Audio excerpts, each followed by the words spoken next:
pas de standard dans la rumba que finalement aujourd'hui ça finit par être le style de Claudio Banco, le style de Yoro Vandavo, le style des Moniquitos, encore qu'à Matanzas ça soit beaucoup plus unifié. Entre Afro-Cuba et les Moniquitos, il n'y a pas vraiment beaucoup de différence. Par contre, entre Yoro Vandavo et Claudio Banco, il y a une énorme différence. Donc moi après j'ai étudié le style de Yoro Vandavo, c'est vraiment ça qui m'a fait bander pendant le début des années 2000, j'étais à fond là-dedans, mais à fond. Donc quand le disque El Callejón de los Cuberos est sorti, parce que Yoro Vandavo c'est quoi? C'est un groupe, donc effectivement il y avait un groupe qui s'appelait Guaranco Marítimo Portuario, ça veut dire que c'est des dockers. Encore un point commun avec la Bakwa, le métier de docker, de travailleur portuaire, c'est un truc qui a été squatté par la société Abakwa, qui, comme un peu une franc-maçonnerie à l'africaine, cherche à régir les choses, à mettre la main sur quelque chose, à contrôler.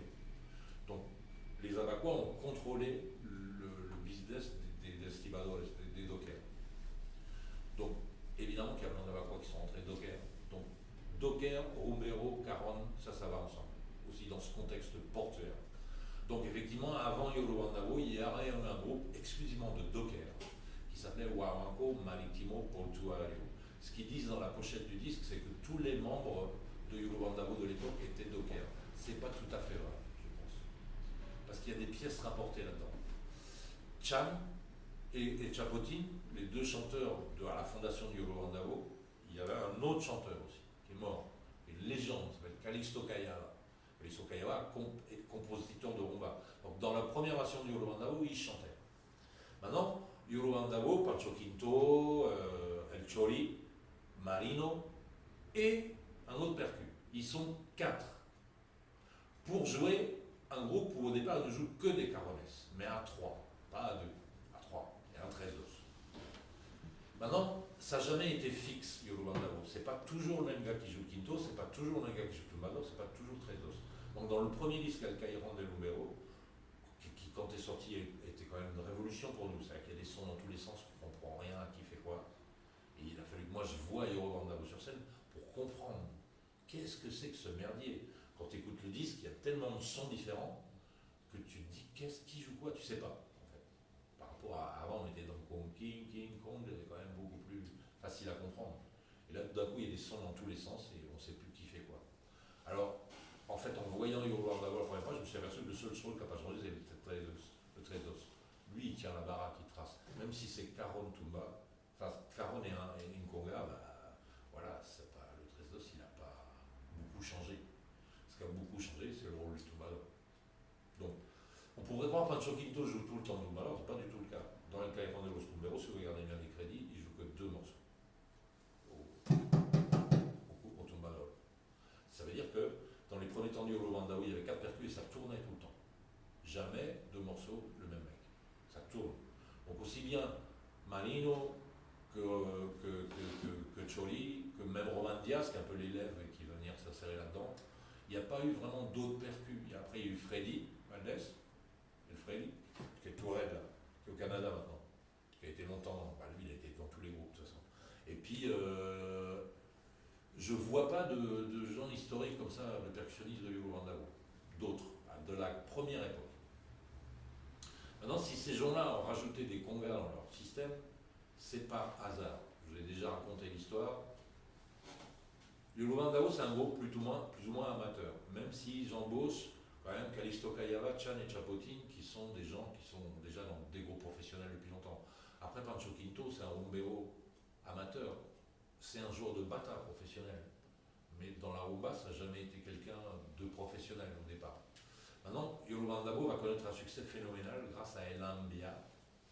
D'abord, parce qu'ils vont être invités à une peña de l'Ambia à la Uniac, où ils étaient invités pour jouer normalement 3 morceaux, et puis ça va se transformer en 7, 8, 10 morceaux, tellement ça va plaire aux gens. En fait. Leur concept est un peu nouveau, il est un peu moderne, mais ça joue que caron.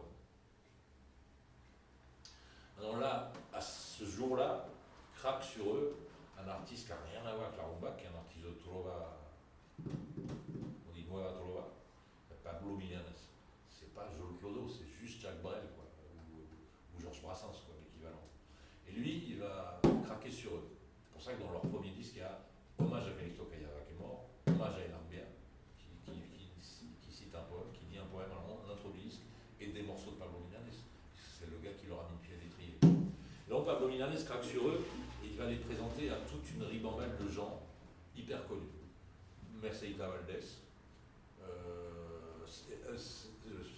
Omar Arredondo, et du coup, un jour, Giovanni Elpino, le directeur, rentre chez lui et on lui dit dépêche-toi, il y a Pablo Milanés qui t'attend chez toi, avec sa bagnole. Il arrive, on dit qu'est-ce qui se passe? Vite, on va à la Sonoc, il vous faut des instruments parce que la semaine prochaine, vous accompagnez Omar Arredondo, vous savez jouer le populaire, vous savez jouer, vous avez des bongos, des congas. Ah non, on n'a pas ça, on n'a que des carones. Ah bah il faut aller à la Sonoc. Donc ils vont à la Sonoc, ils prennent des congas rouges, là, qui sont les premiers congas, bongo, tout le bazar. Et c'est uniquement à partir de là que Yoroban Dabo intègre les congas dans son jeu. Avant, ils n'en voulaient pas et ils n'en avaient pas. Et grâce à leur succès, ils précipitaient, ils vont se mettre à introduire ça. Mais avant l'introduction de la conga, en plus du cajon dans Yoroban Dabo, il y a les batas. Et quand ils vont se mettre à accompagner Merceita Valdés, ça va les intéresser parce que Merceita Valdés, elle a son répertoire du Yoruba qu'il faut chanter. Or, Yoroban Dabo, c'est bourré de joueurs bata. Donc ça, ils savent faire. Maintenant, elle va aussi chanter de la rumba, les spiritismos avec elle, et ça va déboucher sur le disque H4, où il y a plusieurs choses, il n'y a pas que du Yoruba. José, il va arriver. Oui, il va arriver, ça va. Et donc, on verra tout à l'heure comment, mais avant l'introduction des congas dans le groupe, Pancho Quinto a eu l'idée un jour en répétition, parce qu'il dit, c'est Romain Diaz qui raconte ça très bien, il parlait de Chachalo Cafún alors qu'ils étaient en train de jouer les carones. Et les batailles étaient sur un divan. Et donc, Pancho, il parlait de Chachalo Cafún, il fait ouais, pas de Chachalo Cafún, quoi. Et pour décrire le truc, il joint le geste à la parole en jouant ça sur le... Et ça lui donne l'idée d'inclure les batas dans le set. Et à partir de là, c'est parti. Donc, aux 3 carones s'ajoutent 3 batas. Les congas viendront plus tard. On va voir comment t'as. Allez, hop. Alors, on va être obligé de, pour continuer.